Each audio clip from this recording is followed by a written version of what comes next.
ඒතොතනේ ඔබ දන්නවද ජීවිතයට අතිශය වැදගත් ස්කිල් එකක් තියෙනවා. ඒ ස්කිල් එක ජීවිතයට අතිශය වැදගත්. ඒ කියන්නේ සාමාන්‍ය ජීවිතය කියන්නේ ගෙදර ගත කරන ජීවිතය, සමාජ ජීවිතය, පාසල, විශ්වවිද්‍යාලය, එහෙම නැත්නම් රැකියා ස්ථානයේ මේ හැම තැනකටම මේ පුරුද්ද එහෙම නැත්නම් මේ ස්කිල් එක ගොඩාක් වැදගත්. ගොඩක් අය මේක වැඩි හිතන්නේ නැහැ. ගොඩක් අය වැඩි හිතන්නේ නැහැ මේක. මොකද ගොඩක් අය හිතනවා හැමෝටම මේක පුළුවන් කියලා. මොකද්ද මේ ස්කිල් එක? ඒ තමයි sannivedana හැකියාව. එහෙම නැත්නම් communication skills. අපි හැමෝටම sannivedana කිරීමේ හැකියාව තියෙනවා. නමුත් නිවැරදිව sannivedana කරන්නේ කොහොමද? සමහර වෙලාවට ඔබට මෙහෙම ප්‍රශ්න ඇති වෙලා නැද්ද? ඔයා කියපු එක නෙවෙයි අනිත් කෙනාට තේරෙලා තියෙන්නේ. එහෙම නැත්නම් ඔයා කියන්න අදහස් කරපු එක නෙවෙයි අනිත් කෙනා තේරුම් ගන්න තියෙන්නේ. සමහර වෙලාවට ඔයා පැහැදිලි කරපු දේවල් අනිත් අයට පැහැදිලි නැහැ. එයාට තේරෙන්නේ නැහැ මොකද්ද මේ කියන්නේ කියලා. ඒ කියන්නේ sannivedanaයේ දුර්වලතාවයක් තියෙනවා.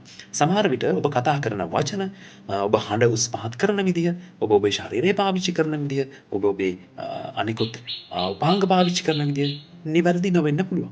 සමහර විට ඔබ කියන්න අදහස් කරන පණිවිඩයට සමාන ඒ හා අනුගත දේවල් නොවෙන්න පුළුවන් ඔබේ බොඩි ලැන්ග්වේජ් එකකින් එළියට එන්නේ.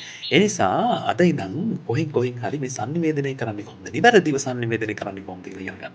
මේක අතිශය වැදගත්. විශේෂයෙන්ම ඉගෙන ගන්න කෙනෙක් නම්, රස්සාවක් කරන කෙනෙක් නම් ගොඩාක්ම වැදගත්.